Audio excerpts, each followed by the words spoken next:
savoir que je suis une femme entrepreneur, parce que je suis administrateur à la Fédération des entreprises du Congo et je gère la commission des femmes entrepreneurs. Je suis en même temps, au-delà d'être journaliste de formation, je suis une formatrice, et principalement dans le domaine de l'entrepreneuriat, dans le domaine du leadership, dans le domaine de la transformation, de la gestion de la trésorerie et de tant d'autres sujets dont on aura certainement l'occasion de parler ici. Voilà. Et merci de l'invitation à Madame Splendide Gavet. Merci à vous, ça s'applaudit. Honorable, à vous.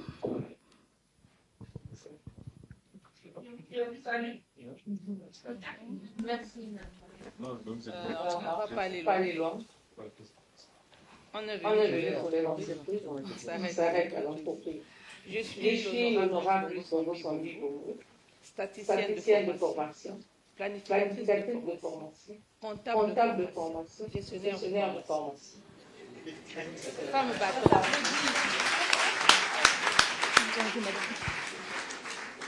Comme on n'a pas de temps, comme je vous ai dit, je suis ingénieur en statistique, ingénieur en planification, j'ai une maîtrise en finance, ma soeur en comptabilité des entreprises. J'ai évolué aux Eaux-et-Forêts et actuellement je suis députée du district de Ouaglou. Merci. Merci beaucoup, honorable, pour cette belle présentation. Madame Ebina. Merci. Bonjour à tous et à toutes. Je suis Paulette Ebina née Taragonso, ingénieure en industrie du bois, ingénieure des eaux et forêts, spécialisation industrie de transformation du bois. Je suis directrice de la valorisation des ressources forestières au ministère des Économies forestières. Je suis point focal genre dans le ministère pour la mise en œuvre de la politique genre dans ce département. Je suis aussi conseillère départementale dans le district de Djombala. Et me voici devant vous. J'exerce un peu de l'entrepreneuriat dans le cadre agricole, donc je gère une coopérative agricole également. Et donc voilà pour ce mot de présentation. Je félicite donc Madame Splendide Gavet, son nom l'indique, on s'est connus quand elle est venue me déposer pour notre première prise de contact. Et je lui ai dit, mais comment le secteur comme le nôtre n'est pas indiqué dans le programme? Et donc tout de suite, elle a réagi en m'insérant comme oratrice pour cette matinée. Merci Madame Splendide. Merci beaucoup, Madame Ebina. Alors, avec votre permission, je vais recevoir notre 4e panéliste, Madame Makani, que je vous demande d'applaudir bien fort. Madame Makani, CEO de Glacis, je vous invite à prendre place.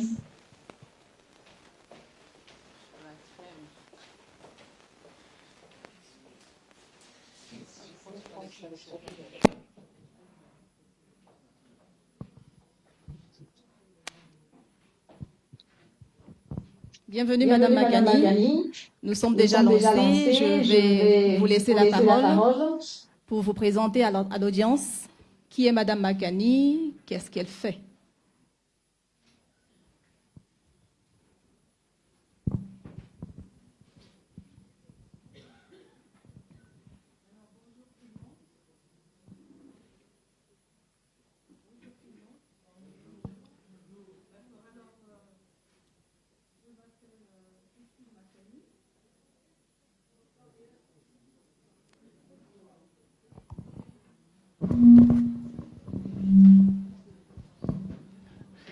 Bonjour tout le monde, je m'appelle Christine Makani. J'aime me présenter comme celle qui fait chanter les fruits du Congo, les fruits de nos forêts, dont s'occupe Madame Ebina. Alors, je suis promotrice de Glacis, qui est un glacier, le premier au Congo, qui fait des glaces au Safo, au Tuiteke, au Mingenge, à l'Arachiteke. J'ai un BTS d'hôtellerie, j'ai un diplôme d'école supérieure de commerce, un master en finance et management et un diplôme américain en risk management. Mais dans la présentation, je dirais que ces diplômes sont venus avant. Ma première vocation, c'est valoriser les fruits du Congo. Et je remercie l'organisatrice de ce forum. Je suis entre Kintélé et ici, il a fallu trouver le temps, mais c'était nécessaire de venir dire combien le Congo est riche des fruits dans ses forêts. Je vous remercie. Merci encore à nos panélistes. Comme vous le savez, le thème de cette 3e édition, c'est de co-construire avec les femmes pour une Afrique émergente. Et nous savons, quand on parle d'émergence, on parle de développement, que ce soit infrastructure, technologique, innovation, industrie. Mais nous avons avec nous des femmes qui sont dans les premières strates de l'industrie. Elles commencent par la transformation locale, à petite échelle, pour arriver à une échelle plus grande.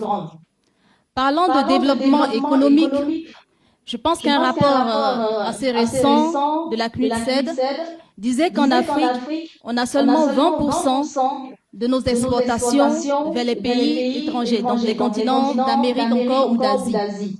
Mais nous avions aussi une richesse continentale.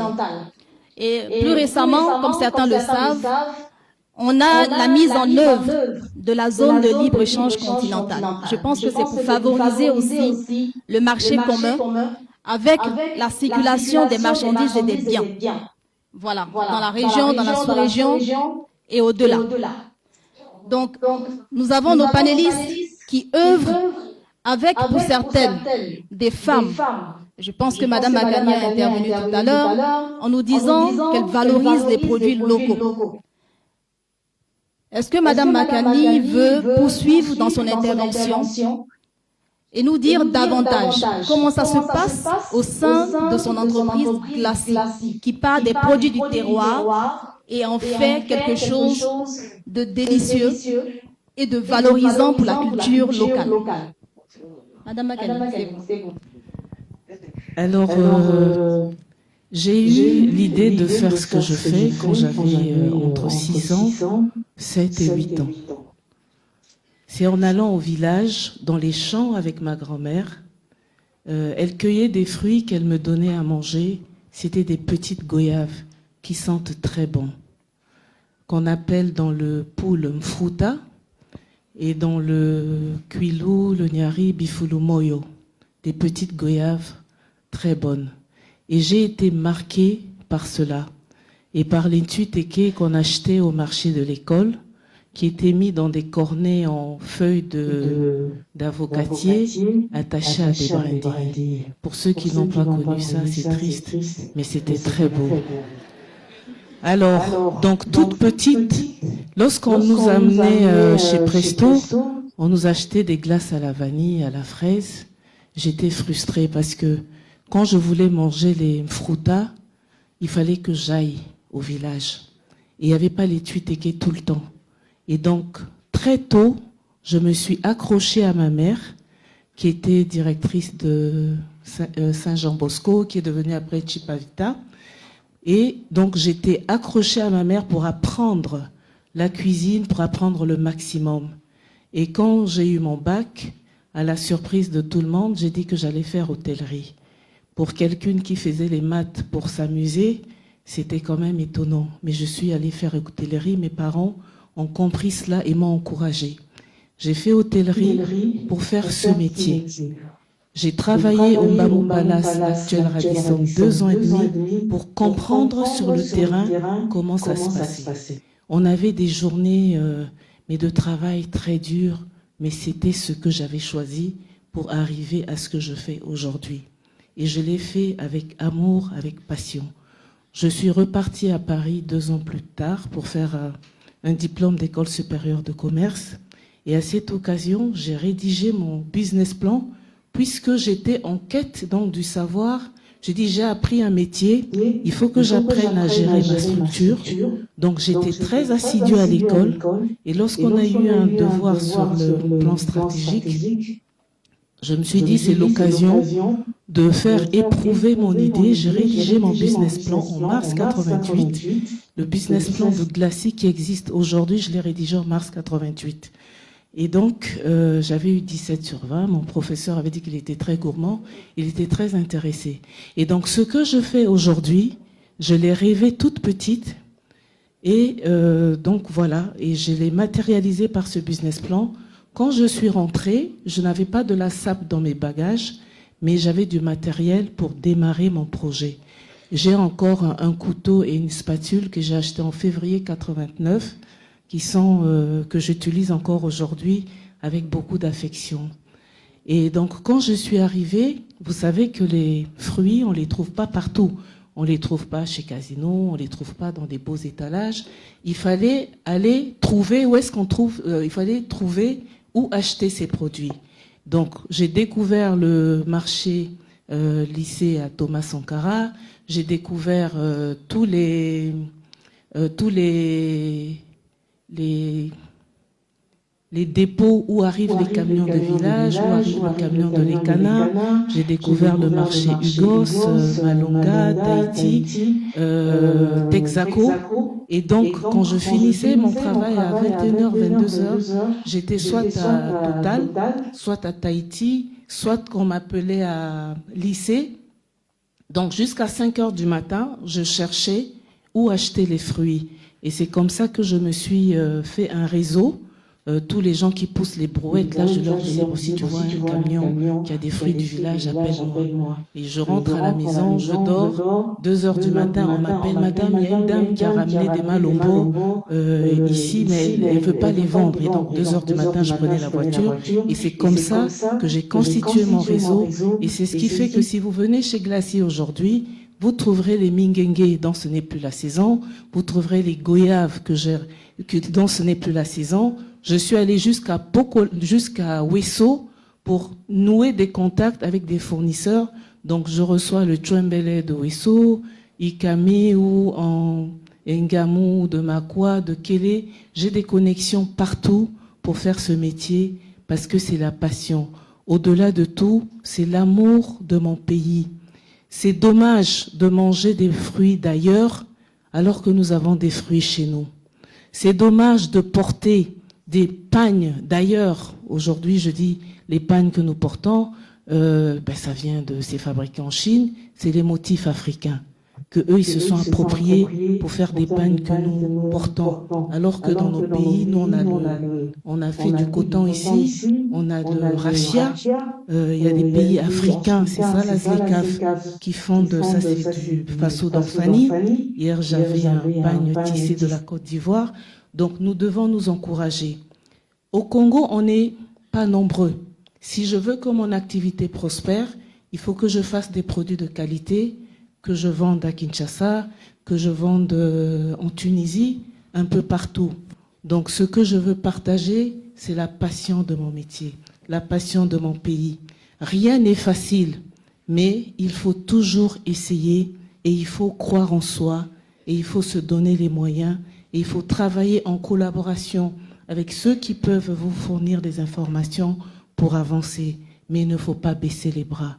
En arrivant ce matin en route, je me disais, mais on a les bons petits poissons à la Léfini. Pourquoi on achète des poissons importés? Est-ce qu'il n'y a pas des Congolaises ou des Congolais ici qui peuvent décider que ils ont des connexions avec les mamans de la Léfini, là, pour aller chercher des poissons tous les matins et venir les vendre préparés ou crus. On a beaucoup d'opportunités. Beaucoup. J'ai participé à un panel où il y a une dame qui vient de Belgique qui utilise les huiles essentielles.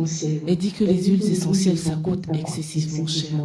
Vous ne pouvez pas savoir combien de fruits nous avons qui sentent bon. Lorsque j'ai du tondolo, c'est extraordinaire. Pourquoi on ne fabrique pas des huiles essentielles de tondolo? Pourquoi on ne fabrique pas des huiles essentielles de minguengue? Pourquoi on ne fabrique pas des huiles essentielles de lantana? C'est quand même extraordinaire. Merci, Madame Magali. Pourquoi on ne fabrique pas des huiles essentielles qui viennent du Congo et qu'on les exporterait au bout d'un temps? Merci encore, Madame Makani. On va partager l'expérience de l'honorable dans le cadre de ses activités coopératives et associatives. Vous allez comprendre ainsi les bases de l'industrialisation. Comment est-ce qu'on arrive à s'industrialiser? Parce que ça ne se fait pas du jour au lendemain. Nous avons des femmes qui mettent les premières étapes et qu'il est intéressant de connaître, d'écouter. Honorable, c'est à vous.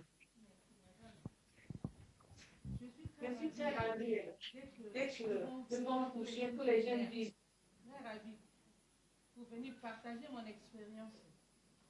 Moi, je suis une villageoise de la première catégorie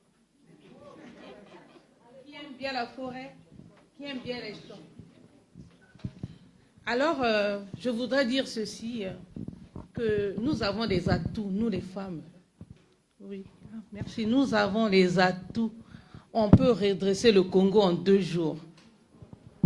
Je vais vous partager. Ça.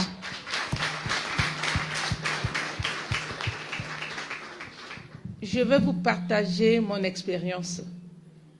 Pour être riche, pour être bien dans sa vie, il faut être patiente. La patience, je reviens sur ce mot, parce que c'est ce mot qui dit tout. Je suis politique, je suis députée du district de Ouando.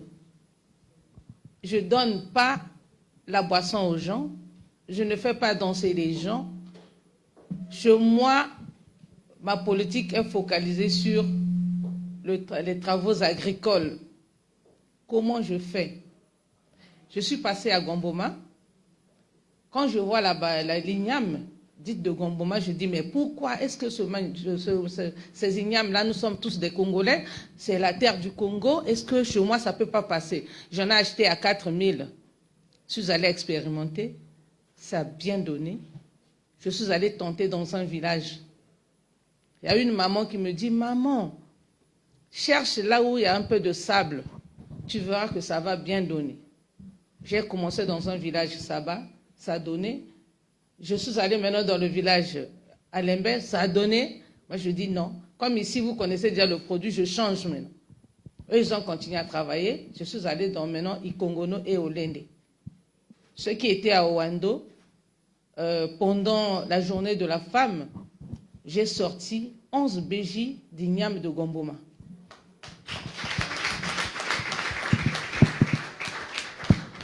Et de nos jours, à Ouando, si tu vas à Ouando, on peut manquer la quantité industrielle, mais la consommation locale, on peut la trouver sur le marché. C'est moi qui ai emmené ça là-bas. Je ne m'arrête pas là. J'ai emmené également la pastèque. Les gens ne connaissaient pas le produit, ils ne voulaient rien savoir de ce produit. Et moi, je fais accompagner toujours mes produits d'un expert ou bien de l'assistance technique. Nous avons planté la pastèque, et la pastèque sans engrais à Ouando nous donne 1 kilo, la pastèque est à au moins 15-25 kilos. Une seule personne ne peut pas transporter. Je ne m'arrête pas là, je suis allée faire la riziculture dans le village où on appelle Odema. On a produit du riz. Là, nous, on est en difficulté parce qu'il y a la déforestation. On ne peut pas détruire les forêts. Donc, je suis en train de calculer comment faire pour amener du riz dans les savanes. Qu'est-ce que je fais de mon manioc? Je ne le vends pas. En fait, je le vends, mais à crédit. J'appelle les jeunes filles mères de la localité, plus les mamans et les papas de la localité. Chez moi, c'est la question du genre. Alors, on va au champ, tu prélèves la brouette. La brouette est vendue à 5 000, je la vends à 2 500. Sans argent, à crédit. Vous prenez la brouette du manioc, vous l'emmenez, vous la transformez. Vous pouvez faire le mongolais, vous pouvez faire le foufou, ce que vous voulez. Quand vous avez vendu, vous venez faire le versement, on vous donne la deuxième brouette. Que vous ayez 1 million, que vous ayez les 100 000, je ne donne pas mon manioc à ceux-là. Je donne le manioc à ceux qui n'ont pas l'argent pour leur permettre d'avoir quelque chose et c'est un peu de faire un petit commerce. Il y a aussi une manière, là, chez nous, là-bas, on appelle ça les mbenzé. Donc, c'est le manioc cru, on met dans les petits sachets. La brouette te donne 4 mbenzé. Et les 4 mbenzé, le mbenzé est vendu à 5 000 francs au village là-bas, ici, c'est 22 000. Alors, si tu prends la brouette à 2500, le benzène vendu à 5000, tu as 4 benzènes, tu enlèves les 2500 de ma brouette, tu enlèves le manger et les pertes, tu peux avoir un bénéfice de 10 000 francs. Et les 10 000, tu peux t'acheter un sac de charbon. Tu vends ta porte. Quand tu vends le premier sac, il est fini. Si tu trouves un peu de bénéfice, prochainement, tu vas acheter maintenant des sacs. Nos petits sacs, là, les sacs que nous vendons le charbon avec. Ceux qui vont venir acheter le charbon vont acheter les sacs à côté de toi. Ou quelqu'un d'autre qui a les sacs peut venir rester à côté de toi. Nous peut vendre ces sacs et les gens vont acheter pour emmener du charbon. En dehors de ça, ma brouette de d'igname est vendue à 6500. Vous-même, vous voyez comment l'igname est vendu ici à Brazza. Je vends à 6500. Je vends toujours à crédit aux jeunes filles mères et aux garçons qui veulent travailler, bien sûr. Vous allez, il y a une petite là, elle va bouillir, elle coupe en morceaux, elle revend et elle a trouvé 21 000 francs. Les 21 000, elle dit, maman, moi mes 21 000 là, moi j'achète l'huile, je vends devant ma porte, je continue avec mon commerce d'igname. Et à cela s'ajoute celle qui était à côté d'elle, vendait les feuilles de marron tassé. Elle allait acheter des feuilles de marron tassé quelque part, venait vendre à côté de là, on vend l'igname, pour que la personne qui achète l'igname prend les feuilles et emballe l'igname avec ça. Et celle qui vend aussi les feuilles de marron tassé aide ceux qui font du manioc à avoir l'emballage. Donc du coup, dans le manioc que je vends à crédit, ça pouvait générer beaucoup d'autres activités des femmes. Une femme peut prendre son manioc, font le mungwele. Pour vendre le mungwele, tu as besoin du fagot. L'autre, tu peux acheter le fagot chez l'autre. Et une autre aussi, tu peux acheter les feuilles de marron tassé. Donc, ça fait comme une chaîne. Mais moi, mon credo, c'est la terre qui ne trahit jamais. La terre ne trahit jamais. Effectivement, c'est ça. Parce qu'en dehors de... comment on appelle ça, en dehors des pastèques, du riz et de l'igname, moi j'ai fait de la tomate. Il y a la diversité. J'ai fait de la tomate et parfois je vous sors, pour un demi-hectare, je vous sors au moins 30 bidons. Et le bidon, il est vendu à 9 000. Si on prend 10 000 francs, 30 bidons, j'ai 300 000 francs. Et dans les 300 000, je donne 150 000 francs à celui qui m'accompagne. Et les 150 000 francs, 50 000 francs, on garde dans le compte. Les 100 autres 1000, c'est pour l'achat des produits, des pesticides, des grains et tout ça là. Je ne m'arrête pas là. Je viens ici parce que les gens qui travaillent, les mamans qui sont dans les villages là-bas, en dehors de mon champ, chaque femme qui travaille chez moi doit avoir son champ. Quand elle a un champ, au jour de la vente, je rachète tout ce qu'elles ont cultivé.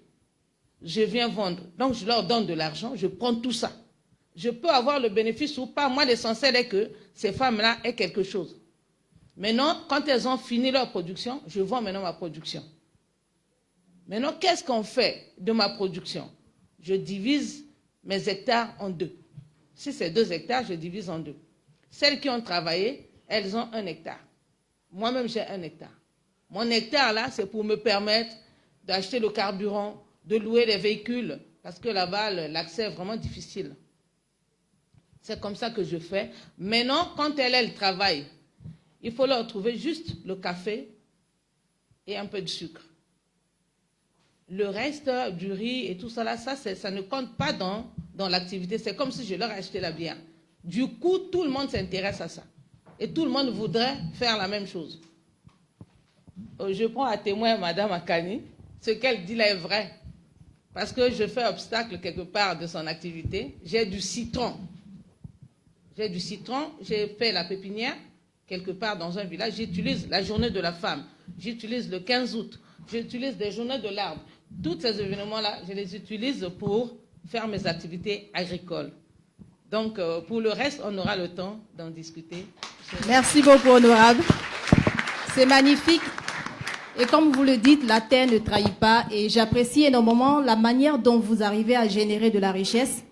Parce que l'honorable, avec son activité, n'est pas encore à un stade d'industrie. Mais vous voyez déjà qu'elle comprend bien la chaîne d'approvisionnement. Elle comprend bien comment générer de la richesse à la fois pour l'économie locale, mais aussi pour la main-d'œuvre locale. Et j'espère qu'il y a aussi de la formation qui accompagne. Et ça, c'est très bien. Je vais tout de suite passer aussi la parole à Madame Ebina, qui va nous partager une partie de son expérience, de ce qu'elle fait aujourd'hui. Merci beaucoup, notre chère modératrice. Tout à l'heure, Madame Sambi disait que la terre ne trahit pas, mais moi, la terre m'a trahi une fois.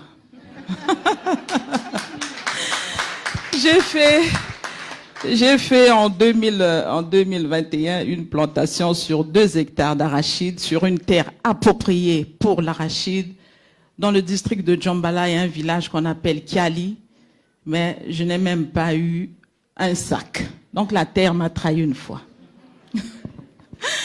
Alors moi, mon expérience, je ne suis pas trop ancrée, surtout sur les coopératives. J'ai commencé en 2018 à mettre en place les coopératives dans le district qui n'existaient pas. J'ai mis les femmes, donc la seule femme pratiquement qui gère une coopérative, je suis parmi celles-là. Et donc, mis les femmes à profit.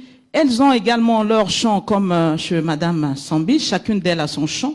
Mais les mettre en coopérative, je leur ai expliqué le bienfait des coopératives, c'est de booster l'économie, d'avoir plus de production. Parce qu'on dit toujours, il y a un adage qui dit, un seul doigt ne peut pas laver toute une face. Ensemble, nous pouvons développer l'agriculture. Donc, pour moi, c'était de les mettre en coopérative. J'ai mis une coopérative agricole dans un village qui a la spécificité de l'arachide, du manioc, malgré leur champ.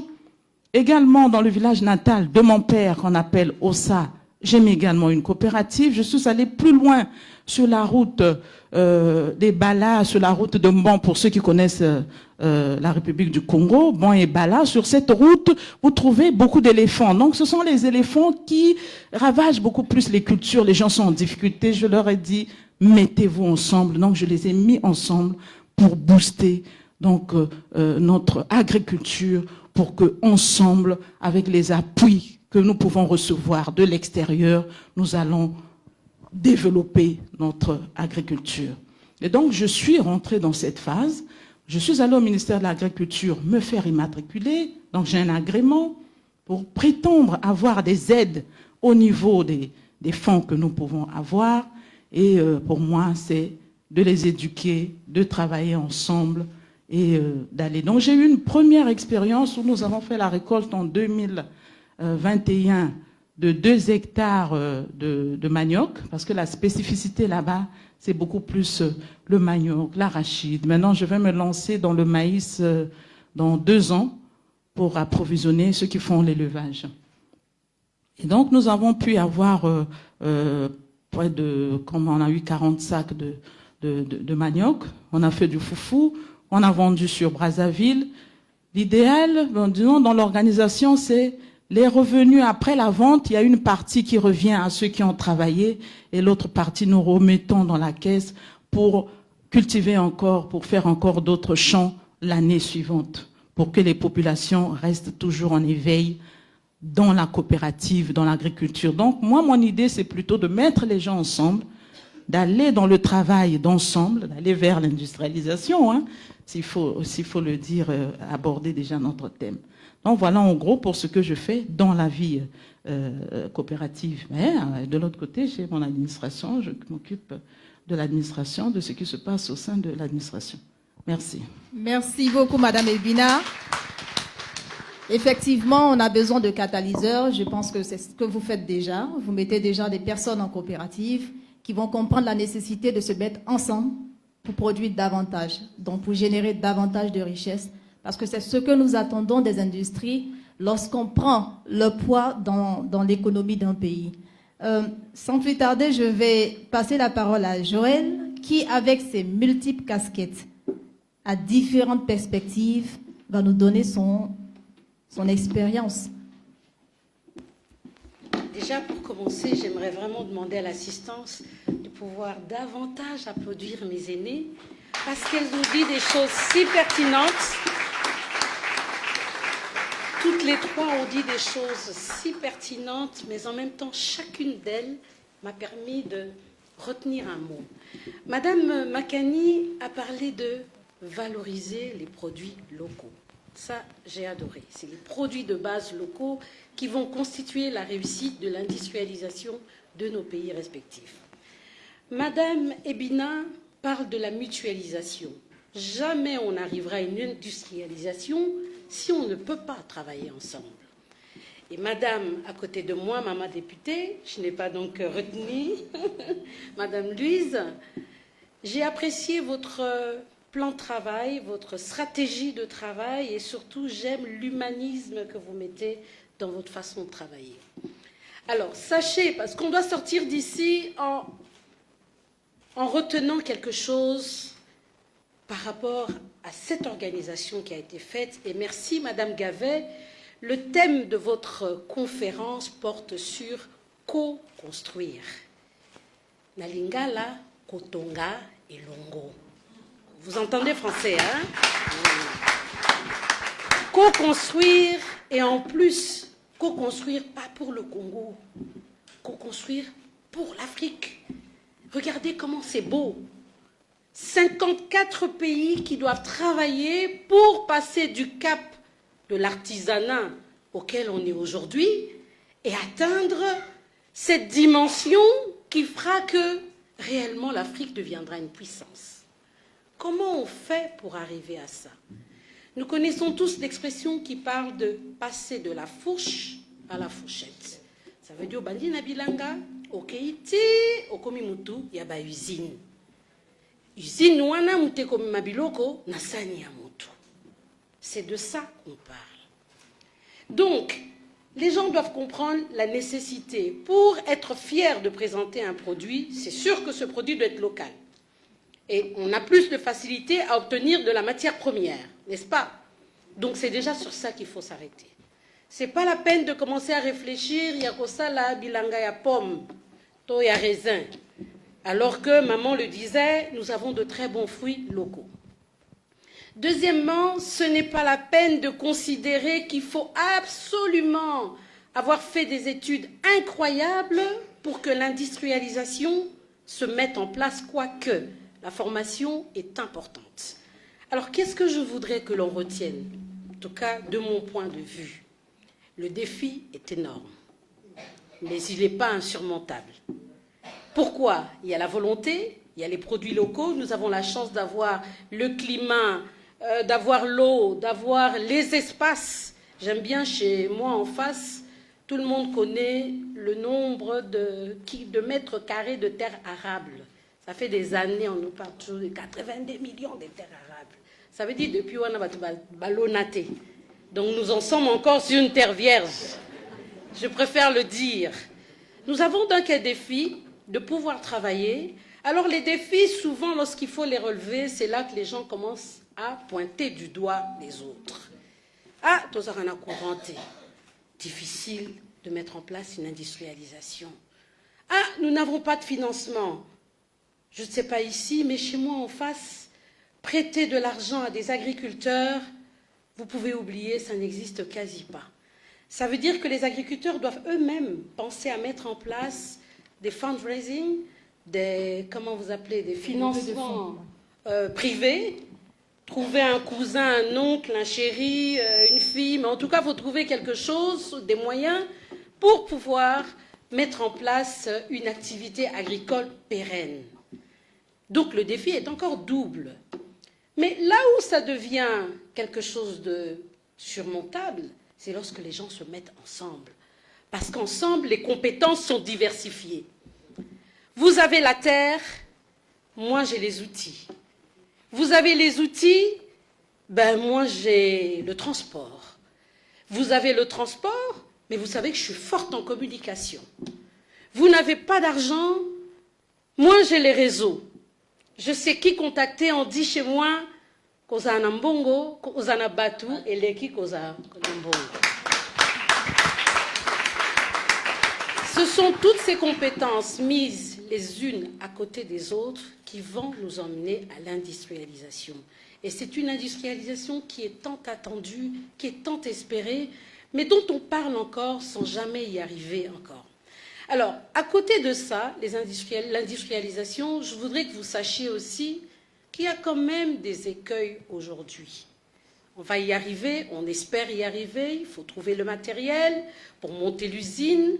L'avantage, c'est que ça crée de l'emploi, ça valorise les compétences internes, on fait les compétences de la main-d'œuvre. On se rend compte qu'un tel a plus de compétences dans l'utilisation d'une machine de transformation, l'autre a plus de compétences dans la réparation même de la machine, parce que lorsqu'on utilise des engins, il faut penser déjà à leur maintenance, mais aussi à leur remplacement très rapidement. Mais les écueils, c'est quoi? C'est qu'aujourd'hui, l'Afrique n'est plus fermée. Nous parlons tous de la zone de libre-échange continentale. Et plusieurs pays qui sont plus développés que les nôtres sont comme dans des starting blocks, attendant pour que ces gens nous rejoignent en courant avec des produits manufacturés, des produits mieux faits que nous et certainement à des coûts réduits.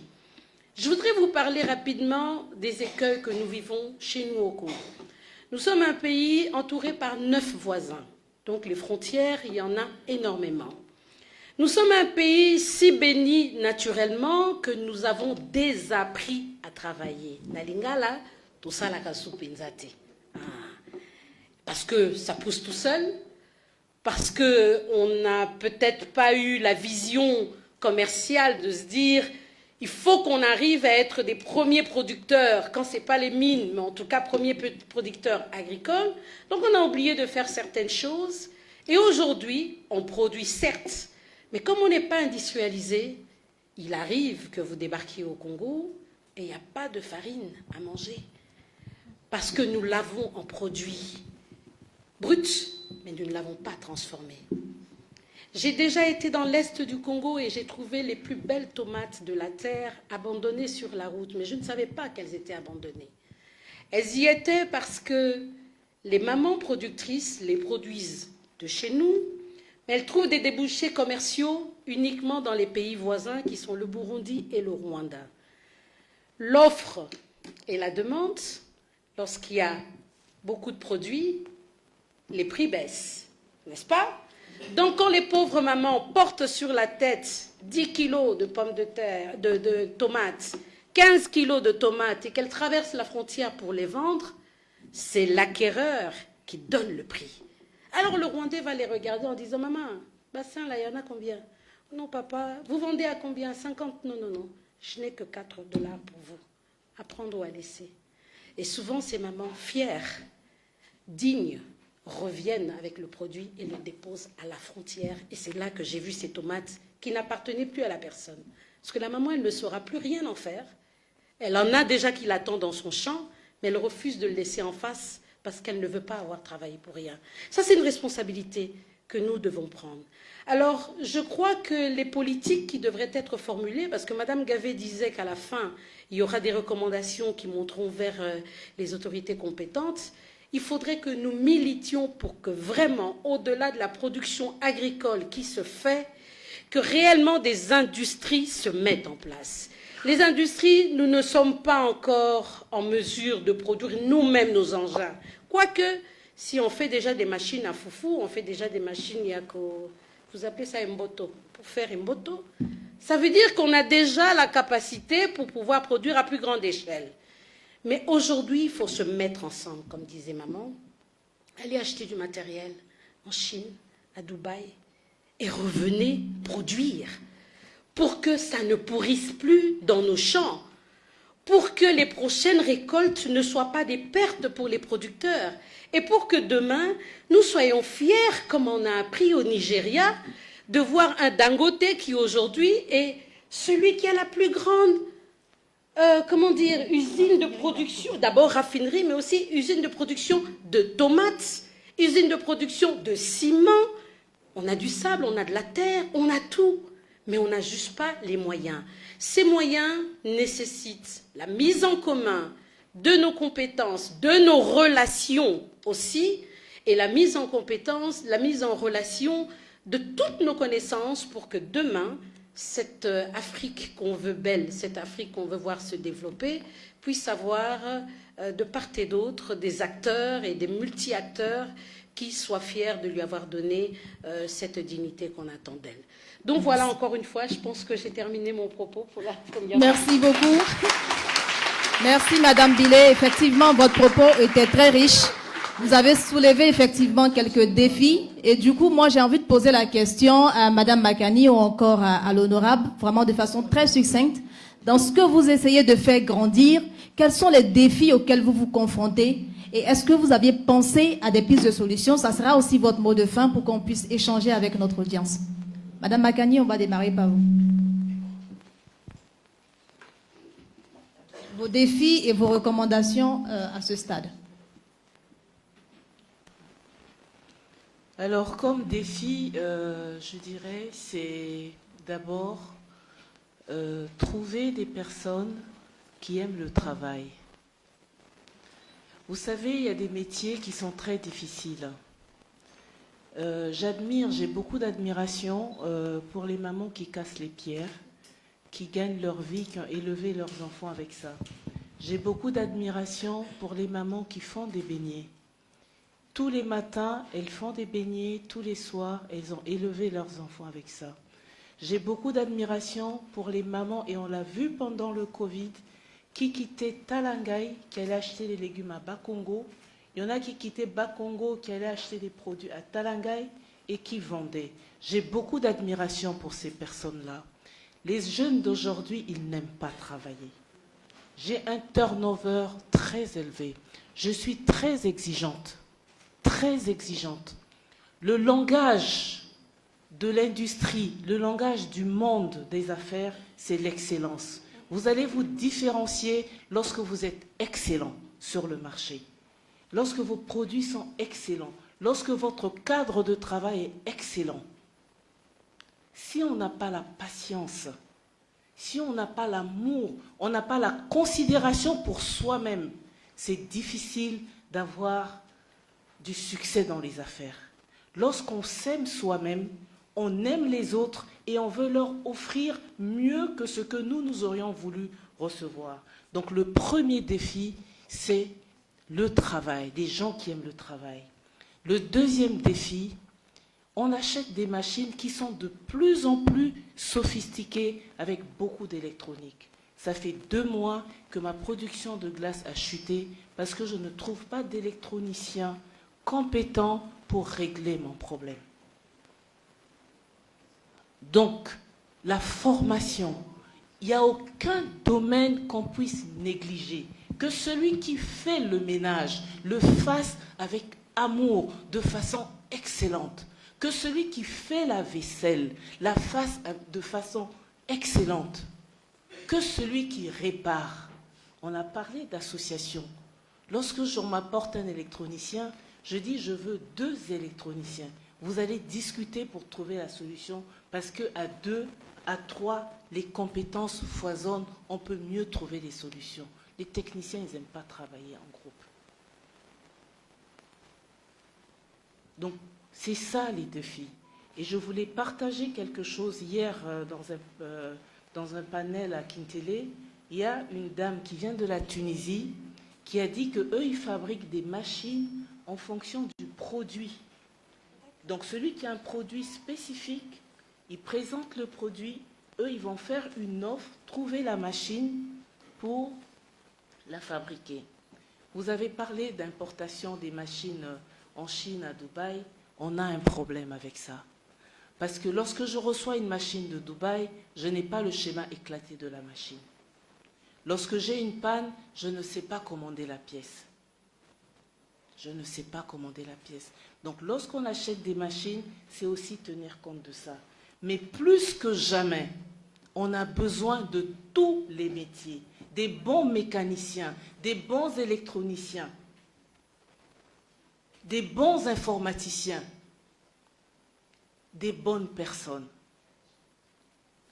Lorsque vous venez chez moi, moi je travaille mes tuteke moi-même. Les tondolos, vous viendrez me trouver en train de casser mes tondolos. C'est un plaisir, c'est un bonheur. Il faut s'aimer, aimer son pays. il y a des difficultés partout. Mais nous saurons trouver des solutions. Le gros défi, c'est l'électricité qui est trop chère. Parce qu'on travaille beaucoup avec les groupes électrogènes et c'est très difficile. Mais ça ne nous arrête pas, parce que c'est notre pays. Merci, Madame Makani.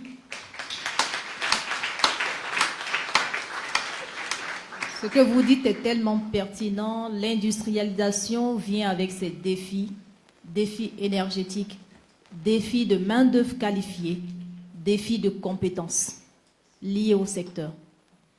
Honorable, les défis auxquels vous faites face aujourd'hui, et qu'est-ce que vous recommanderiez? Quant à moi, je m'aligne à ce que Mme Makani venait de dire. Parce que j'ai du citron pour elle, beaucoup de citron. Elle a dit on mène beaucoup. Mais comment amener ce citron? Les infrastructures routières, les pistes agricoles, c'est criard. Chez moi aujourd'hui, si vous voulez des tonnes de citron, vous pouvez les avoir. Et c'est de la bonne qualité. Elle-même, c'est elle qui m'a même dit ça, que le citron du Congo, c'était le meilleur. d'Owando. Donc nous avons deux qualités de citron là-bas. Il y a la semence améliorée et puis le vrai citron du village. Le citron d'Owando, il est très bon. Elle avait dit ça. Mais comment le sortir? Comment amener le citron pour qu'elle puisse travailler? Ça, c'est le vrai problème qui me met vraiment en difficulté. Et le second, pour moi, c'est la formation. Il faut former les gens. Il faut d'abord les former. Vous avez la matière première, mais sans formation, sans la transformation, la matière première ne pourra pas faire quelque chose de bon. Qu'est-ce que je fais? Moi, j'ai emmené un cabinet, le cabinet 3C Agro, pour aller montrer la transformation rapide des semences de l'igname. J'ai pris 2 villages, parce que moi je travaille dans les villages, j'ai pris 2 villages, des femmes de 2 villages, plus quelques hommes. Venez voir comment on peut multiplier les semences de l'igname pour avoir beaucoup de semences. J'ai fait un travail en vain. J'ai dépensé des millions pour ça. Le minimum en dehors de mon carburant et puis les vidanges, le minimum fait 3 millions comme ça, cash que j'ai donné pour la formation. Les gens n'ont pas appliqué ça. Et de nos jours, les 2 villages là aujourd'hui ne travaillent pas parce qu'ils ont besoin des semences. Moi, je ne peux plus contribuer comme ça. On vous a montré la méthode de multiplier les semences. J'ai payé la formation. On vous a formé. Et personne n'a exécuté. Donc, ils attendent seulement le petit, la portion qu'ils ont travaillé, les quelques ignames, là, on coupe et tout. Mais ça ne donne rien. Pour moi, c'est la formation qui doit vraiment me servir. Et puis, je suis allée montrer à la jeune fille mère comment fabriquer les beignets à l'igname. Les beignets à l'igname, je les fabrique avec la viande hachée. Je peux les fabriquer avec les cornes bœuf ou bien le chapadil bœuf. Je peux les fabriquer, je peux faire les boules d'ambiance avec l'igname en mélangeant les tubercules de l'igname et les tubercules de manioc doux. J'ai tenté comme ça, je suis en train de tenter comme je veux faire ce que Mme Makani fait. Elle fait beaucoup. J'ai triché là, j'ai tenté de faire. Ça m'a donné les boules d'ambiance. Igname plus manioc doux. Donc quand je suis là au village, après avoir travaillé, je suis là en train d'apprendre certaines choses, c'est un peu de mélanger. Qu'est-ce que ça donne? Je vous fais les beignets à la courge. Moi-même, j'appelle ça pâté de campagne. J'ai montré, je vends la boule à 1000 francs. En tant que député, je suis en train de faire la pâte, la boule à 1000 francs. Et une grosse marmite, ça peut me donner même autant que je voudrais. Quelqu'un de nos dignités à la fin des commandes de 300 et quelques mille. Et je fais, je donne. On dit que nous avons beaucoup d'argent. Non. Ce n'est pas la politique qui me donne l'argent. C'est les travaux agricoles. Ce sont mes mères.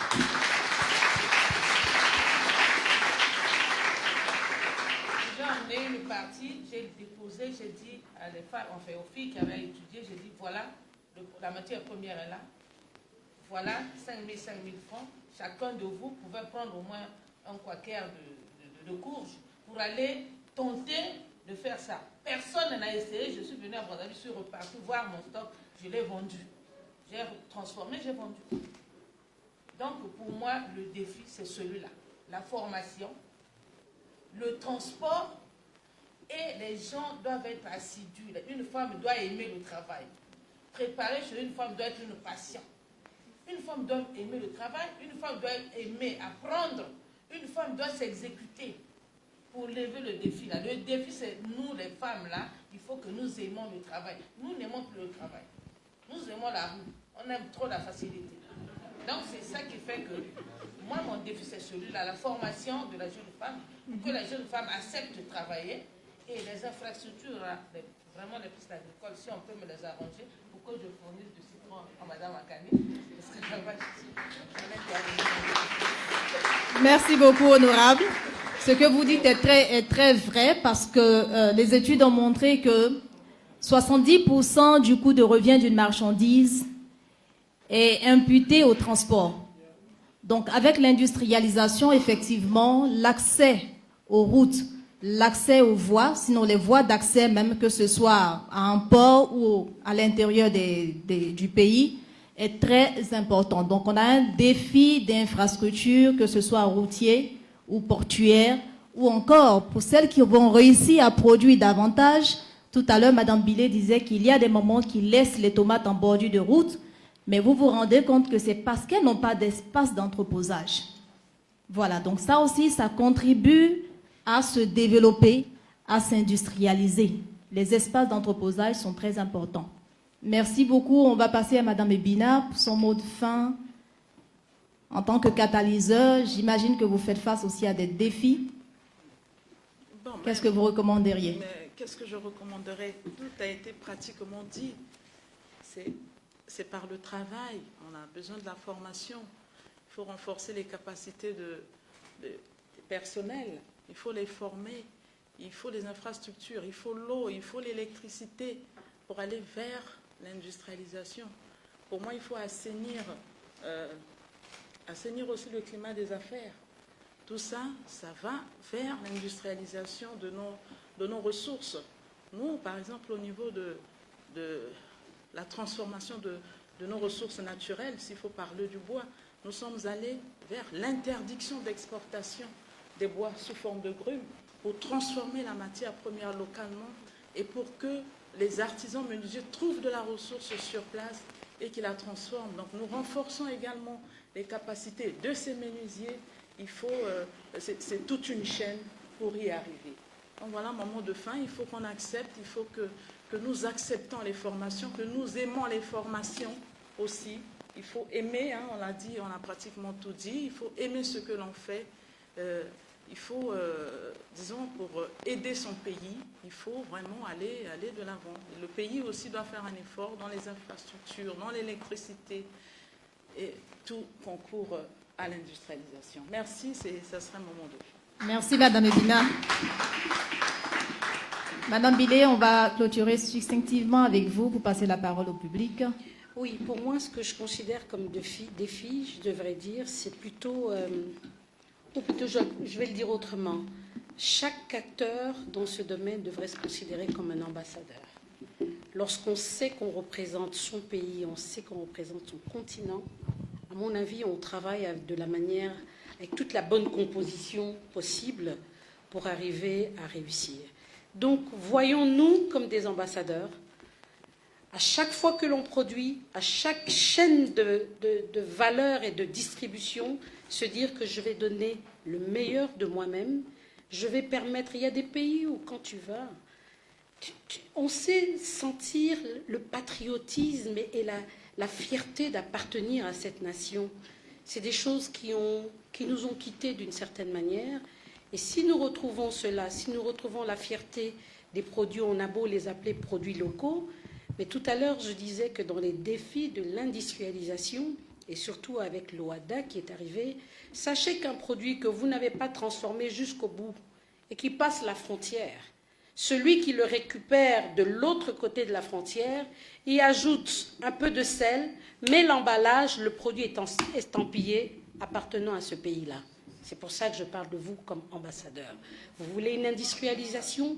Vous voulez qu'on dise que le Congo est le plus grand producteur d'huile de safou ou de glace de Maman Makani ou de ceci, essayez de travailler de la façon la plus efficace possible pour que 100% de la réussite de ce produit soit made in Congo. Parce que si le Chinois vous le récupère et met son zeste de citron, un zeste qu'il n'a même pas acheté en Chine, mais qu'il a aussi pris dans un autre pays, sachez que ce produit ne portera plus l'identité du Congo que vous voulez voir grandir.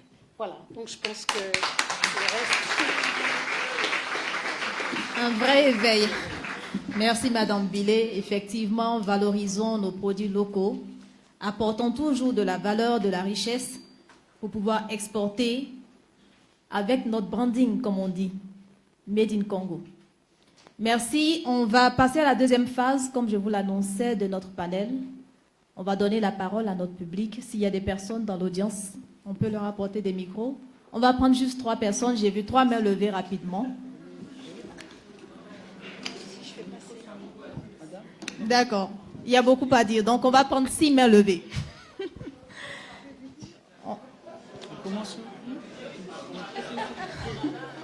Oui, on y va. Vous avez un micro pour...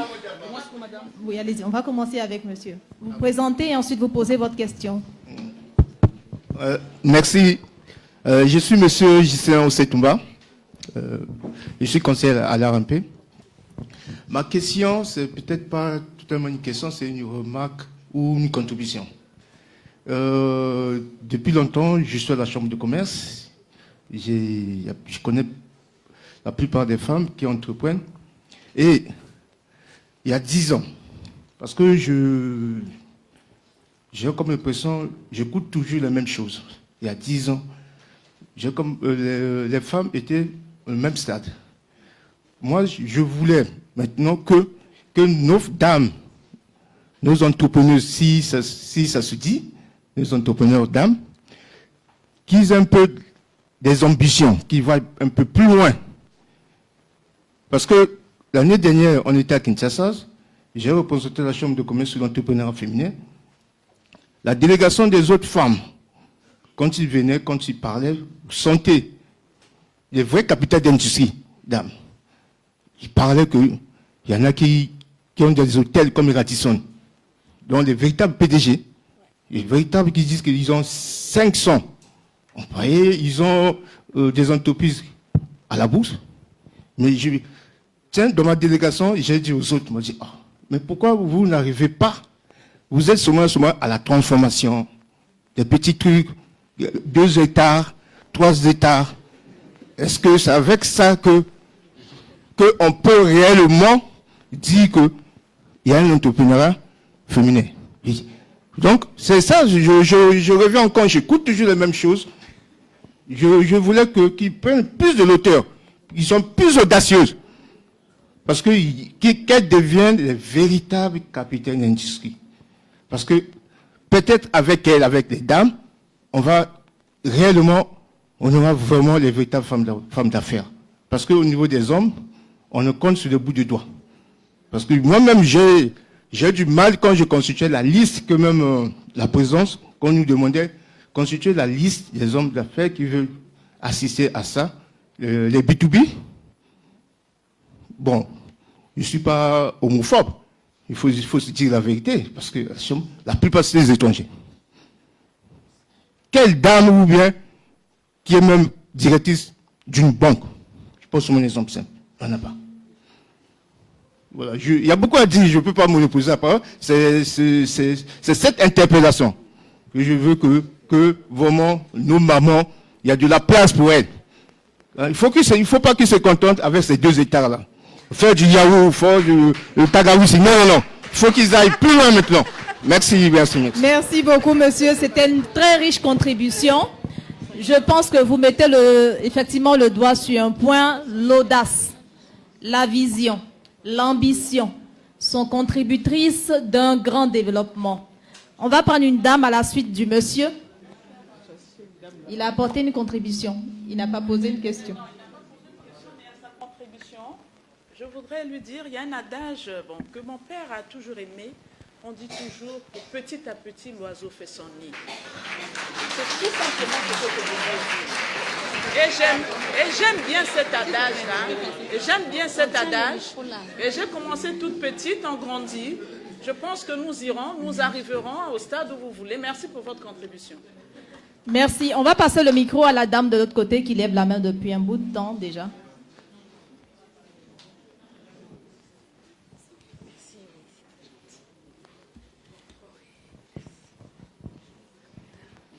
Bonjour à tous, merci de m'avoir accordé la parole. Votre nom, s'il vous plaît.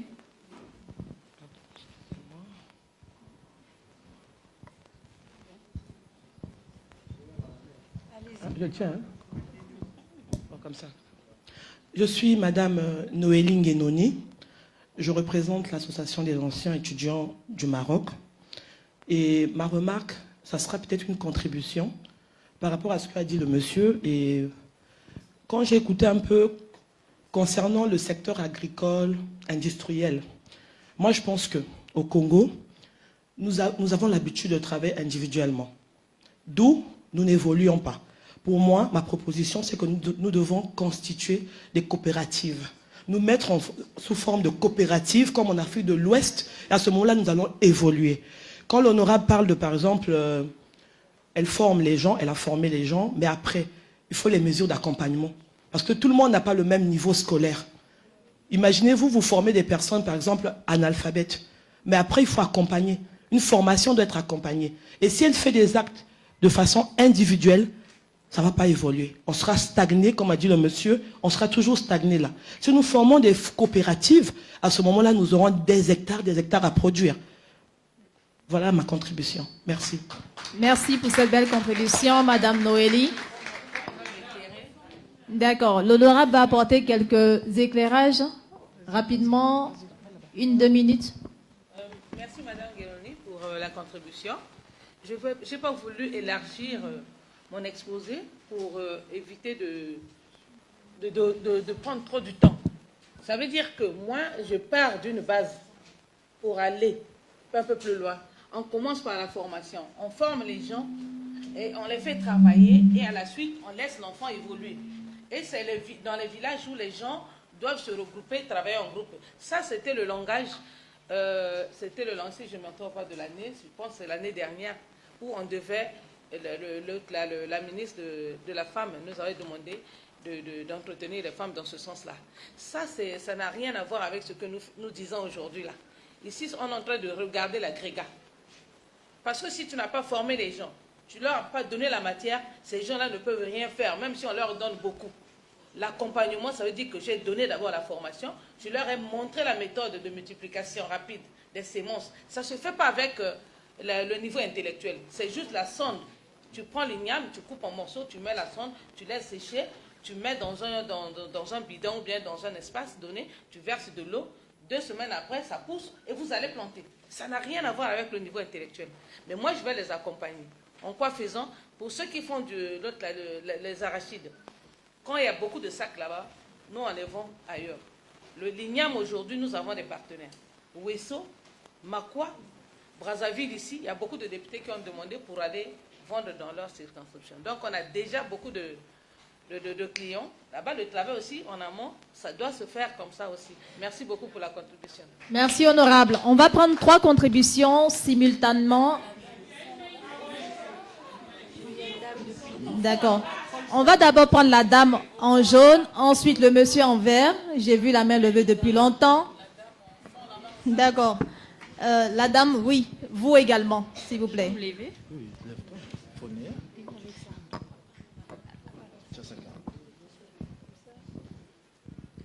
Bonjour à tous. Bonjour. Ma question est posée On peut avoir à votre nom d'abord, s'il vous plaît? Ah oui, je suis mademoiselle Cilia Basséné. Je représente le FONEA. Ma question est celle-ci, je la pose à madame Ibombo. Tout à l'heure, elle nous a dit que la terre l'avait trahi en fait. En fait, j'aimerais savoir, et qu'est-ce qu'elle a fait pour regagner confiance à la terre, pour ne pas baisser les bras et d'aller en avant. Elle a juste parlé de la coopérative, elle a mobilisé les femmes et tout autre, mais qu'est-ce qu'elle en a donné et, en fait, quelle a été sa motivation pour se remettre encore à la terre et continuer à faire ce qu'elle est en train d'entreprendre aujourd'hui? Merci beaucoup pour votre Merci. question. On prendra une deuxième et elle va revenir là-dessus plus tard. Oui, le monsieur en chemise verte, s'il vous plaît.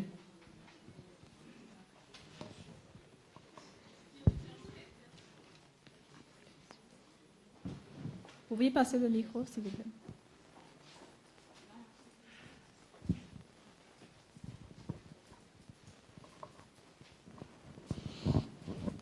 Bonjour à tous et merci de m'avoir accordé la parole.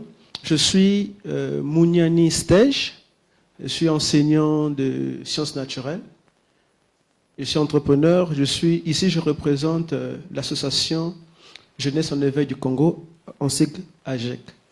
Bon, j'ai une question, mais avant d'aboutir à ma question, j'aimerais d'abord apporter une contribution.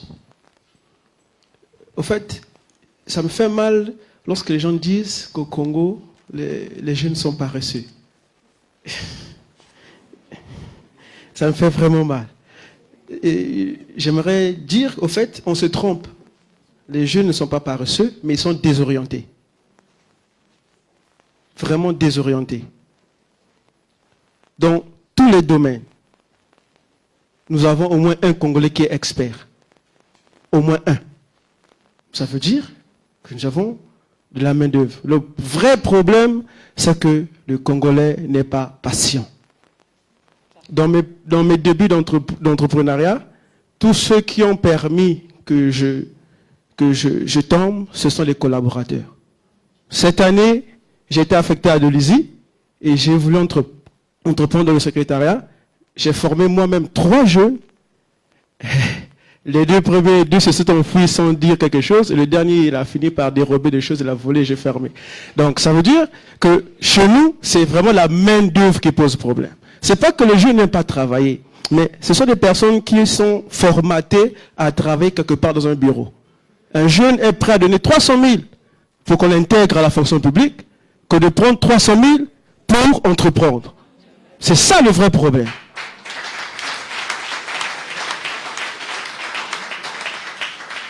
Donc, je crois que avant de donner confiance à quelqu'un, il faut d'abord reformater le système nerveux de chaque Congolais. Ils savent, ils ont les compétences. Ils ont les compétences, ils ont tout ce qu'il faut. Mais sauf que le cerveau, il y a un problème. Il y a un problème au niveau du cerveau. Et ma question, c'est, je suis dans ce domaine de... J'assiste à plusieurs conférences. J'ai l'impression qu'on dit les mêmes choses, ça ne change pas. Mais est-ce que ce n'est pas possible vraiment qu'on se retourne vers du vrai coaching, du mentorat? Parce que je crois qu'il n'y en a pas chez nous. On dit à quelqu'un, va faire, va faire, va faire. Mais parfois, ceux qui disent, va faire, ils n'ont rien. Mais est-ce qu'on peut aller avec du vrai mentorat? Madame Christine, c'est la 2e fois que je l'entends. Et toutes les fois que je l'entends, elle me motive, elle me donne beaucoup. Elle rallume la flamme d'entreprise qui est en moi. Mais est-ce que vous pouvez aussi coacher le mentorat? Le mentorat, il nous manque ça. Vous êtes devant. Vous êtes presque là. Mais il faut que vous ayez des disciples aussi. Merci beaucoup pour votre question. Est-ce qu'on peut mentorer? On va prendre la dame juste à côté de... Oui, allez-y. Votre question.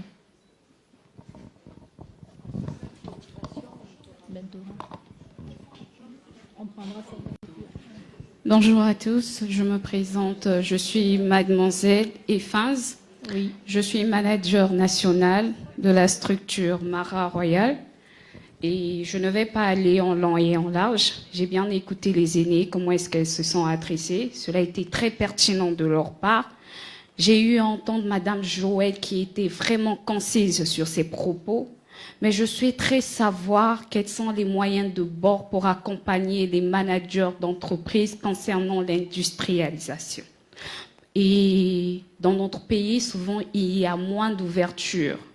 Ça aussi, je souhaiterais souligner cela.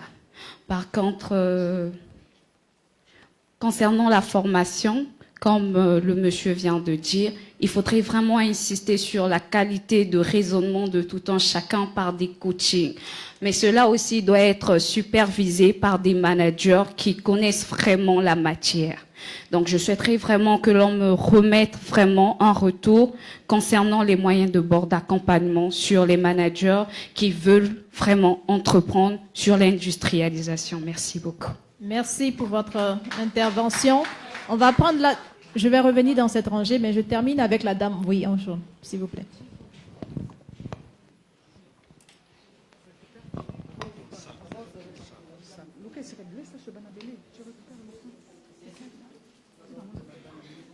Oui.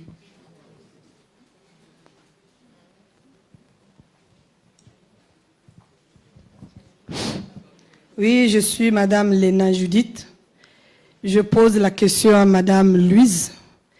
Comment est-ce que tu fais pour conserver tes tomates? Merci. Merci. Question courte, claire et simple. On prendra de ce côté, s'il vous plaît. On peut envoyer le micro de ce côté, s'il vous plaît.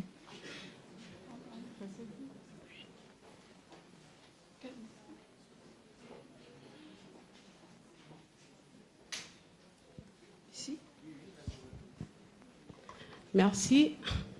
En fait, c'est Jenny Gavé. J'ai suivi tour à tour les aînés qui ont parlé. En fait, j'ai peut-être une question. Aujourd'hui, entreprendre dans le secteur de l'agriculture demande vraiment que nous ayons accès à la terre. Mais nous savons que dans notre pays, le Congo, avoir accès à la terre, c'est un grand défi. C'est un grand défi, puisque la terre coûte cher. Moi, je suis en coopérative, je sais qu'est-ce que c'est avoir accès à la terre. C'est ma question. Merci pour votre question. On prendra le monsieur de ce côté et on va clôturer pour les questions. On est pris par le temps, je m'en excuse. Bonjour. Moi, j'ai écouté ce que Madame la députée a dit. La terre ne trahit jamais et Madame qui est à côté d'elle dit que la terre ne trahit. La terre trahit si lors des plantations des produits agricoles, si ces produits-là attaquent des produits agricoles, ça peut dévaster tous les champs. Tous les champs, ou soit il y a des éléphants qui viennent attaquer des champs. Voilà pourquoi dans notre pays, il y a certaines localités là où les éléphants ont des conflits avec les hommes. Je voulais ajouter encore deux produits agricoles qu'on n'a pas cités. Il y a l'arachide et le noix de palme qu'on peut fabriquer de l'huile végétale. Fin de citation. Merci beaucoup.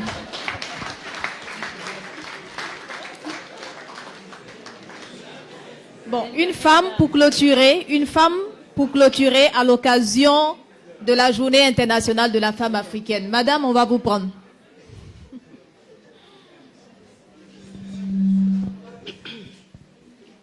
Bonjour à tous, bonjour à toutes. Je suis Madame Sarah Adoua, je suis juriste et attachée au département partenariat public-privé et promotion du secteur privé à la primature. Alors, j'aimerais faire une contribution et poser des questions, notamment à Madame Makani et à Madame Billier. Mais avant tout propos, je ne peux pas passer sans rebondir sur ce qu'a dit le monsieur tout à l'heure, qui m'a particulièrement titillée. Alors, déjà, il faut savoir que les femmes ne sont pas passives. Les femmes sont actives. Je pense que c'est peut-être cette manière de voir les choses qui nous amène à tenir encore aujourd'hui des conférences pour parler du monde avec les femmes, co-construire ce qui devrait être une normalité. Parce que nous faisons partie de la société, nous sommes des forces vives de cette société et on ne devrait même plus, et je pense avoir à tenir des conférences pour inciter les sociétés à fonctionner avec les femmes. Alors, pour répondre à la question du monsieur, pourquoi nous n'avons pas de femmes directrices générales dans des banques? J'ai envie de dire qu'il y a encore des politiques de genre qui ne sont pas correctement appliquées dans nos sociétés. Parce que des femmes compétentes, il y en a. Je suis diplômée, j'ai un master en droit des affaires, j'en connais énormément des femmes très compétentes qui seraient capables aujourd'hui de tenir des directions générales. Mais là encore, il y a des failles, il y a un pont qui existe encore et qui empêche les femmes d'accéder à des postes de direction. Et ce sont des questions qu'il faut se poser. Et contrairement à votre manière de réfléchir, moi, à votre place, ce que j'aurais dit, c'est pas pourquoi il n'y a pas de femmes, mais qu'est-ce qu'on peut faire pour qu'il y ait des femmes à des postes de direction. Ce qui n'a pas été le cas et que je trouve dommage. Et là, ça nous interpelle aussi sur notre manière de penser. Je pense que la révolution des consciences est très importante. La manière dont les hommes, dans votre accompagnement avec les femmes, pour les femmes, devrait déjà changer le mindset, l'état d'esprit. Parce que ça, c'est très important et peut-être même que vous pouvez heurter dans les propos que vous tenez. C'était pour revenir sur ce que disait le monsieur. Concernant ce que les dames ont eu à dire et que je trouve très pertinent, et je vous remercie beaucoup pour ça, mesdames, vous avez parlé, Madame Bélier, vous avez toutes parlé de l'industrialisation, l'arrivée de la ZLECAf, l'ouverture des frontières, et il faut se dire la vérité, l'arrivée de la ZLECAf va permettre à des pays compétitifs de gagner le marché. Mais aujourd'hui, est-ce qu'on considère que le Congo est un pays compétitif? Est-ce que nous avons des produits compétitifs? Madame Makani, lorsqu'on parle de compétitivité, on parle également de normes de qualité, d'hygiène et de sécurité. Mais aujourd'hui, il est difficile de garantir ces normes au Congo. On trouve beaucoup d'entrepreneurs qui ont des petites entreprises, des jus, des tomates, enfin, tout ce que vous voulez, et qu'on transforme les produits locaux. Mais sont-ils certifiés? Est-ce qu'aujourd'hui, avec l'arrivée de la ZLECAf, seront-ils capables de faire face au marché international? Donc, c'était ma question pour Madame Makani. Et pour Madame la députée, j'apprécie énormément votre élan d'humanisme et de solidarité à l'endroit des femmes et des habitants de votre district. Mais j'ai envie de dire que pour parler industrialisation, il faut déjà se mettre à l'esprit qu'il faut passer de l'informel au formel. On ne peut pas parler d'industrialisation en demeurant dans l'informel. Aujourd'hui, ces femmes que vous aidez, c'est très bien, mais quelles sont aujourd'hui les initiatives que vous mettez en place dans votre vision d'industrialisation pour permettre à ces femmes de passer du secteur informel au secteur formel? Troisième point, et c'est peut-être une contribution, et que j'appelle également à mettre, je ne sais pas, sur le rapport pour des propositions, c'est qu'aujourd'hui, lorsqu'on parle du secteur privé, on ne prend pas souvent en compte la difficulté que les entrepreneurs rencontrent à passer du secteur informel au secteur formel, parce que ça coûte cher. Il faut le dire. Aujourd'hui, pour créer un établissement au Congo, on le dit de manière officielle, 100 000 francs, mais il y a énormément de paperasse qui en suivent, de démarches administratives. On arrive à près de 200 000 francs. Alors, 200 000 francs, c'est certainement pour certaines personnes un budget qui permettrait de débuter une activité. Alors, comment pouvoir permettre ou initier, inciter des personnes à passer du secteur informel au secteur formel lorsque le montant est exorbitant? Et si je ne me trompe pas, Madame Billier, en RDC, nous sommes aux alentours de 50 $, 60 $ de ce que j'ai cru comprendre. Et dans d'autres pays, c'est encore beaucoup moins cher que ça. Donc je pense que c'est un point sur lequel il faudrait quand même s'appuyer pour favoriser, pour mettre un pas en avant vers l'industrialisation éventuellement. Voilà, je vous remercie. Merci pour votre contribution. Eh bien, nous avons relevé quelques questions auxquelles les dames vont se prêter rapidement, de façon très succincte. Comme je disais, nous sommes pris par le temps. Il y a une dame qui vous a posé la question de savoir, vous aviez dit que la terre vous a trahi. Comment est-ce que vous aviez retrouvé la motivation pour repartir à nouveau et catalyser d'autres personnes? C'était à Madame Ebina qui avait perdu la confiance. C'était Madame Ebina. Madame Ibombo. C'est Madame Ebina. Je ne l'avais pas trahi. C'est Madame Ebina. Non, c'est pas grave. C'est pas grave. C'est moi. Non, je voudrais juste lever l'équivoque pour dire que dans tous les domaines, il y a toujours un cas particulier et un cas général. Dans les projets, vous avez toujours un prévu. Dans les mathématiques, on a toujours parfois des cas particuliers. En comptabilité, nous avons la réserve. Donc ça se passe partout comme ça. Si je suis la terre qui ne trahit jamais, mon credo c'est celui-là, mes projets c'est aussi la terre. Mais elle a observé quelque chose. Mais moi également, quand je le fais, ça m'arrive. Parce que si tu n'as pas de pesticides, parfois les fruits, là, les citrons ou bien les pastèques, et on les ronge par des insectes. Hein? Donc, c'est normal. Et quand on peut pas toi, quand tu te blesses avec ton couteau, tu jettes le couteau parce que tu t'es blessé avec ça. C'est aussi ça aussi, c'est l'adage.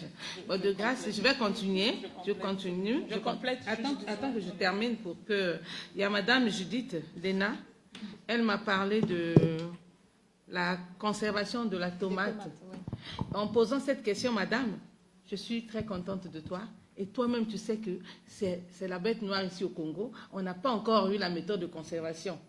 Nous, on fait seulement mettre dans les congélateurs.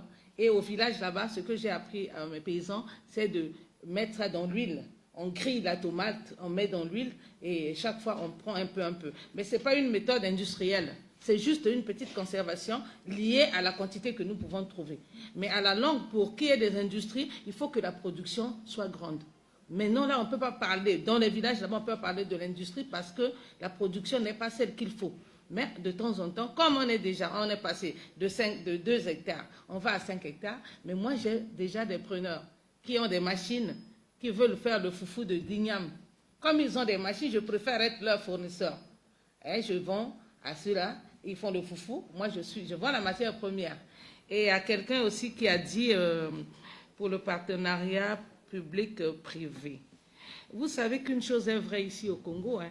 Quand vous posez les questions là, je suis ravie parce que vous connaissez les réponses vous-même. Vous faites exprès. Ben oui, les réponses, on les connaît.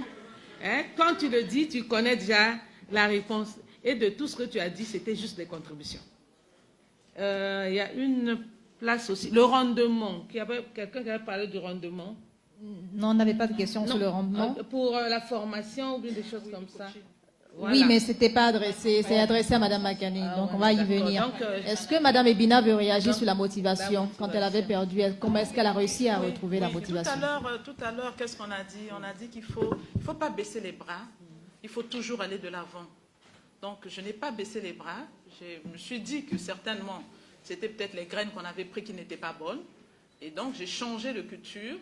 Et cette fois-ci, j'ai fait du manioc. Et là, ça donne. Donc, dans une année, je vais récolter donc, mon manioc. Donc, dans toute chose, on a dit, on le redit, qu'il ne faut pas baisser les bras, il faut toujours continuer, il faut toujours insister. C'est comme aujourd'hui avec les hommes, quand vous draguez les femmes, est-ce que vous laissez au premier coup? Non, vous insistez toujours, vous insistez parce que vous l'aimez. Et vous aussi, si vous aimez ce que vous faites, vous allez insister jusqu'à avoir le bon produit. Voilà ce que je voudrais. Merci beaucoup, Madame Ebina.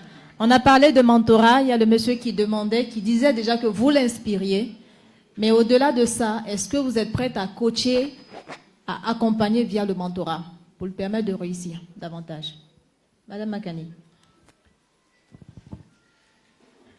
J'ai participé l'année dernière au programme des visiteurs internationaux pour le leadership, qui est un programme du département d'État américain. Et dans ce programme, vous êtes l'ambassadeur de votre pays.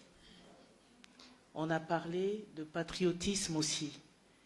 Et lorsque je suis rentrée de ce programme, j'ai dit que je veux avoir le drapeau du Congo chez moi, parce que je suis fière de mon pays. Nous avons parlé de la culture des jeunes. Vous savez, le travail, il faut l'aimer. Il faut aimer le travail. Le travail où on l'aime ou on ne l'aime pas. Où on est quelqu'un de propre, ou on est quelqu'un de pas propre, ou on est quelqu'un de franc, ou on est quelqu'un de pas franc.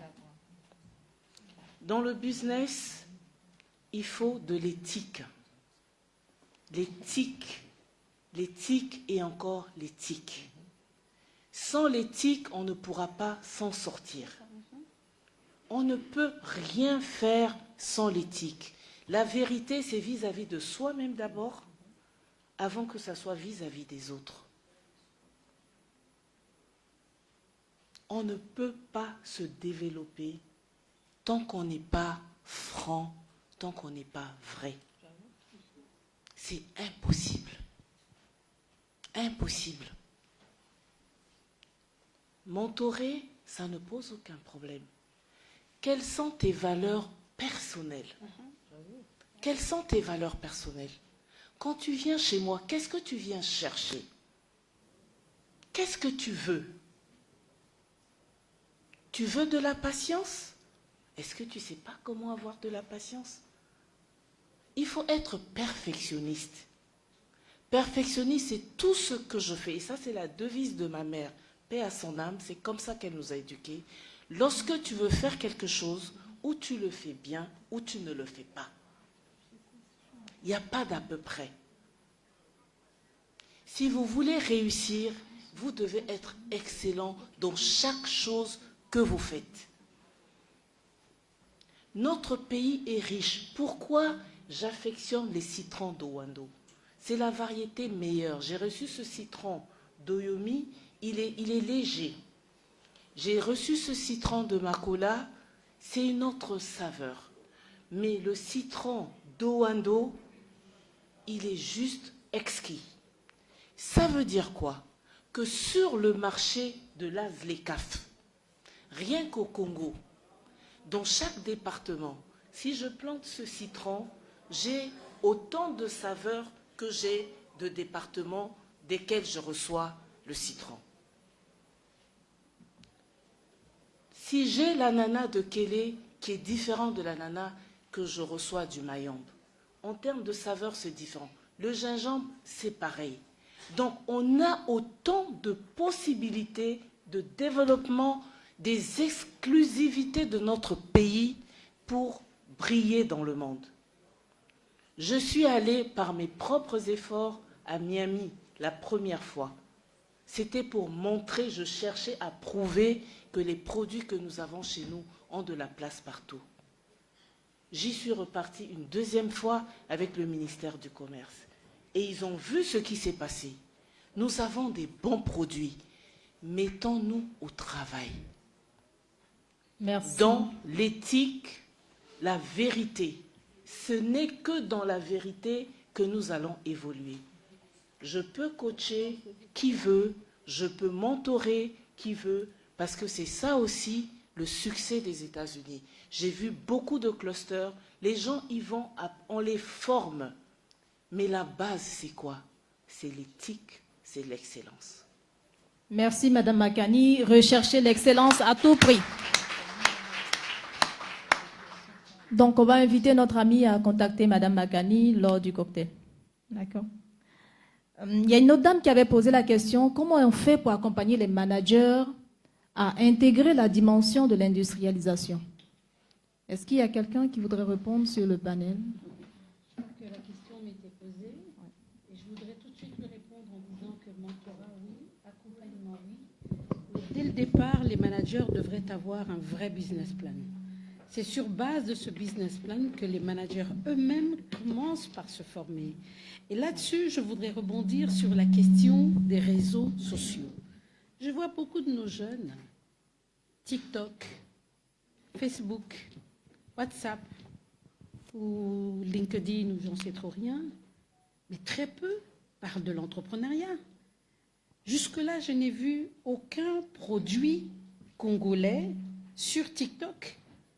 J'entends parler de Kofi de Brazza, j'entends parler de Ferré, j'entends parler du stade Massamba Débat, mais je n'ai vu aucun jeune d'ici nous parler de sa volonté, de sa détermination d'être performant dans son entreprise.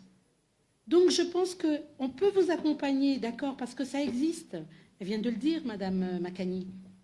Ça existe. Mais déjà, il faut une ambition personnelle et il faut se former. Aujourd'hui, grâce au réseau, on a ce privilège.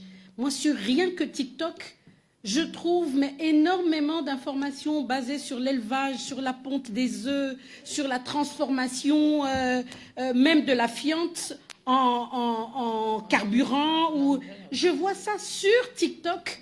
Donc, je pense qu'il faudrait déjà transformer vos algorithmes, mettre entrepreneuriat, mettre élevage, mettre mentorat, et sur base de ça, les choses se feront. Alors, il y avait aussi une deuxième préoccupation, je pense que c'est madame qui parlait des normes. Alors, ça répond en même temps à la question de monsieur qui disait pourquoi il y a encore ce type de conférences, de forats et autres. Ça veut simplement dire que les politiques de nos pays ne nous ont pas donné à nous femmes ce que nous attendons d'eux. Et si on laisse tomber, il ne se passera plus rien. On a évoqué des questions de routes de desserte agricole qui sont impraticables ou inexistantes, mais il y a aussi la formulation des politiques elles-mêmes qui doivent être mises en place pour que les pays qui veulent nous voir, nous, devenir leurs ambassadeurs, soient ces pays-là qui négocient pour que nous obtenions facilement la certification de nos produits. Moi, j'ai honte quand je vais à l'est du Congo et que je rentre dans n'importe quel restaurant, on t'apporte une bouteille d'eau, si elle n'est pas du Rwanda, elle est de l'Ouganda. Simplement parce qu'il n'y a pas de l'eau certifiée congolais dans cette partie-là du Congo. Et nous consommons des produits étrangers chez nous. On n'a rien, on n'est pas si protectionniste que ça.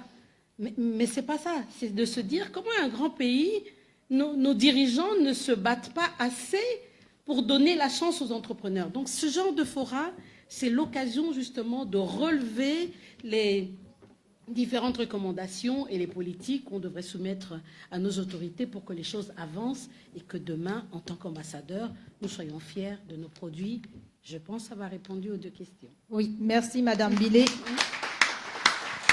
On est arrivé au terme de notre panel. On a un peu débordé sur le timing, toutes nos excuses. Je vais vous demander de vous applaudir très fort pour vos contributions.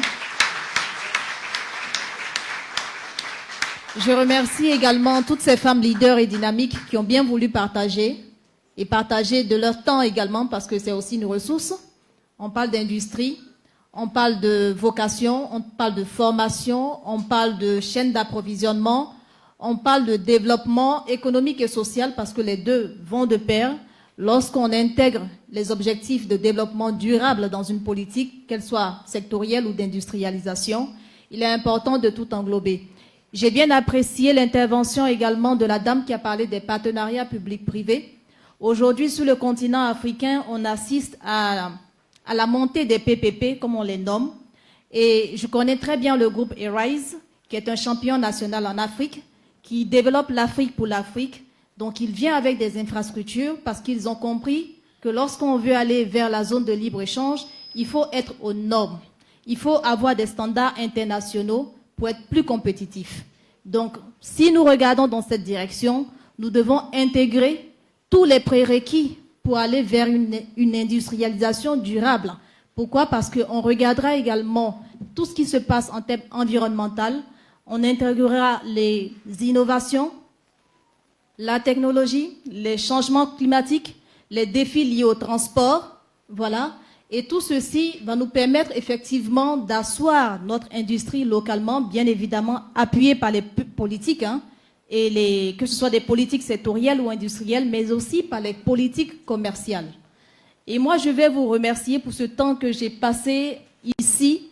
Et nous allons lever la session maintenant. On va s'applaudir encore et demander à la commissaire générale, voilà, de nous permettre de faire la photo de famille et ensuite de libérer l'estrade. On va la faire au médium ici. Où est-ce qu'on fait la photo? On fait la photo ici, là-bas. On va faire comment? On va faire un samedi. Mais je suis là-dessus. Splendide. Ah, pardon. La photo, on l'a fait oui, là où on... D'accord.